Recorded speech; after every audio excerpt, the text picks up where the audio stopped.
Welcome to the HR Empowerment Podcast, where we will uncover strategies and new insights from HR professionals who discuss up-to-date regulations, best practices, and the most pressing topics like diversity and equity, leadership, dealing with difficult situations, and much more that affect your bottom line and business. Thanks for joining us. Hi, everybody. Wendy Sellers here, the HR lady. Welcome back to our podcast series. Today, or this week, I should say, we're going to talk about the Great Resignation and how it's not new. It really isn't. It's a complete myth that the Great Resignation is new. But furthermore, what I really want to get into is what to do about it.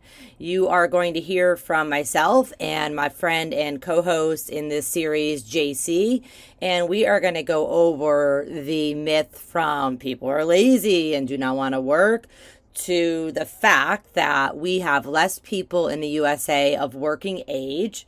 Also, we're going to openly discuss how people are fed up with low pay, no advancement and development, and quite honestly, being treated like a cog that is abused, hopefully not at your organization. And then the last two sections of the podcast are going to discuss, what can we as employers, as leaders, as HR professionals do about it? And then finally, which is super important, how do you get your executives to Welcome back, everybody. This action? Is JC. Pleasure to be back here with you, co-host of the program here. And we also have the person right by my side, that beacon of hope, the person that I turn to with all the troubles and trials and tribulations that I have in human resources, looking for the right answers at the right time, the HR lady, Wendy Sellers. Welcome back. How you doing, Wendy? I'm doing fantastic down here in Florida. I don't know if I'm the beacon of hope for everybody, but I take that responsibility very seriously moving forward. So thank you for that. Hey, you're certainly more than welcome. There's more than a handful, ladies and gentlemen, more than a handful of business owners out there that need someone like Wendy, and they turn to you on a regular basis. They absolutely love what you bring to the table, and so do I. We get to cover fantastic human resource topics in a very upbeat and friendly way. And today we're going to be getting into some things that are pretty hot and heavy. We've got 5 big things that we're going to be covering over the span here. Don't we, Wendy?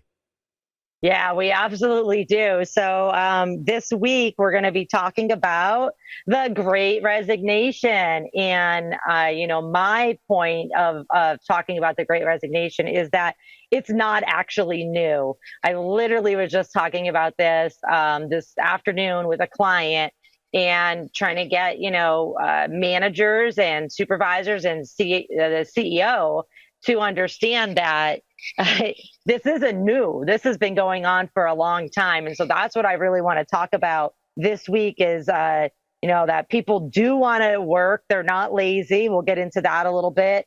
How we have less human beings, period, in the United States. And that generally speaking, and this isn't going to be news to anybody listening to this podcast, that people are fed up with how they're being treated at work and with their low pay, and basically being treated like a cog in the wheel instead of being appreciated and trained and developed. And then finally, want to just talk about, okay, what do we do from here then? Great, here's all this information. What do I, as an HR person or somebody who has to wear an HR hat, what do I do? What do I do from here? So, let's just jump in. All right. So the pandemic hit and you had a lot of people sitting home and they're getting paid. They're getting paid just sitting around and they weren't even working, right? And now that money's still coming in and maybe they went on some sort of assistance or something. Maybe they didn't want to go back to their job.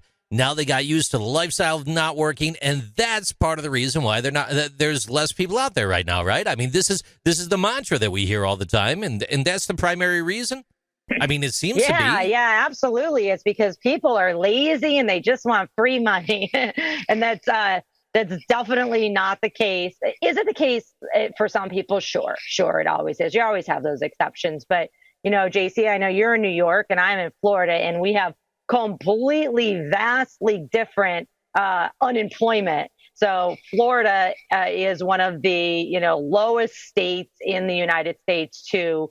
Like the unemployment payments are embarrassing. And so when I'm down here in Florida and I hear anybody say, oh, people want to collect unemployment, I just almost choke over my laughter, because there is no way people would rather stay home and get maybe $200 a week. That's certainly not going to pay any rent, that's for sure, or a mortgage, or put food on the table.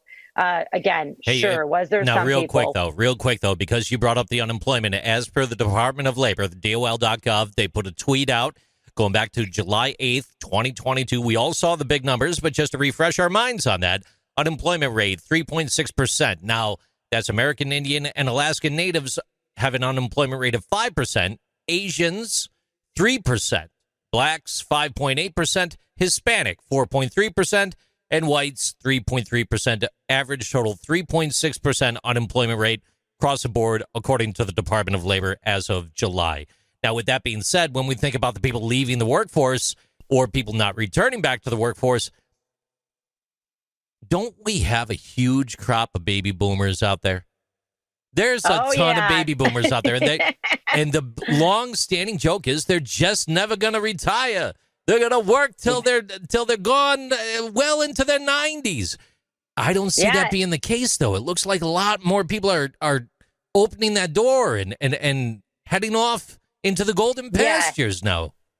Yeah, absolutely. I was talking about this earlier today as well, because, and thank you for bringing it up, but it's the term baby boom. There was a boom of babies at one point in time, and there has never, ever, ever, ever again to this date been that similar, even close to same amount of boom of babies, which means as these baby boomers are retiring or maybe getting sick, unfortunately, there are many that did die during COVID as well, but we are not replacing the baby boomers. So let's just say you in your organization throughout the pandemic, you had 10 people retire, whether voluntarily or some of them didn't want to retire, but their doctors may have said, hey, it's not safe for you to be in the workplace during COVID. So, or they just said, I'm done with this. I'm not going to be the only one there and I'm out.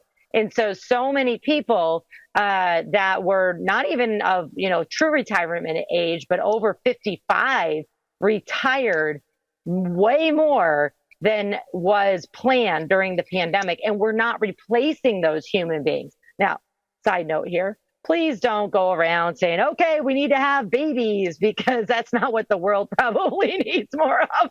But what we do need is processes, procedures, training, and development as well.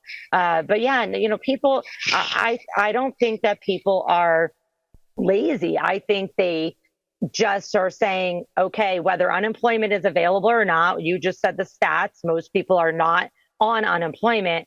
They want something different. They were at home with their family, whether it was 2 months, 3 months, or longer. They may have been working remotely, or they may be going into work, but they said, you know what, heck, my life was just on the line, literally, during this COVID era. Even if you did go back into the workplace, your life was more on the line when COVID was still unknown.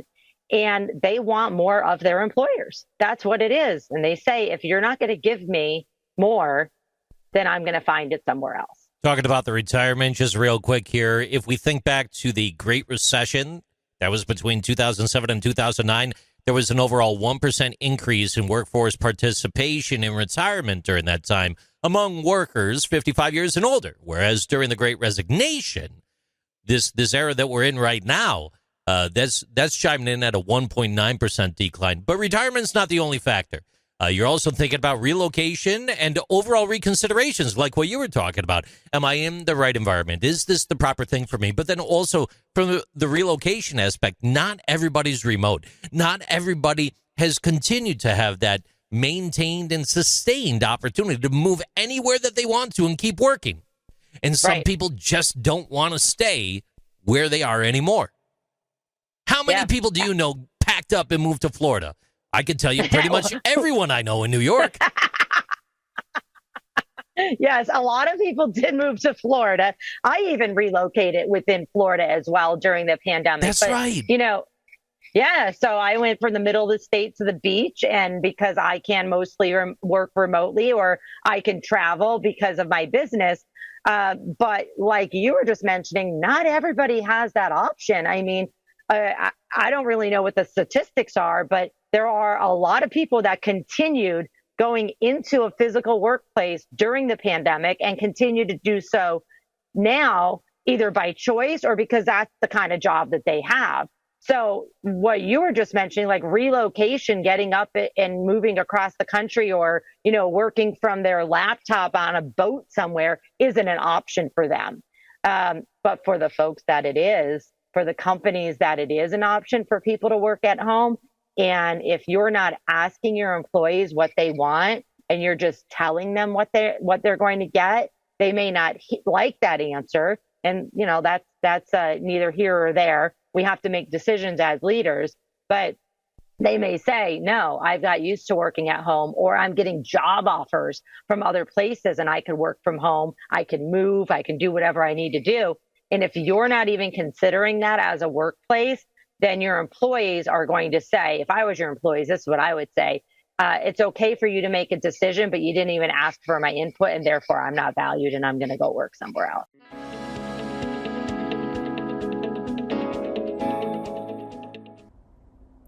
We will be back in our second series of this podcast to discuss compensation and more. Thank you for joining the HR Empowerment Podcast, brought to you by Aurora Training Advantage. We hope you've gained new insight and strategies to navigate the HR profession. We look forward to you joining us again on the HR Empowerment Podcast.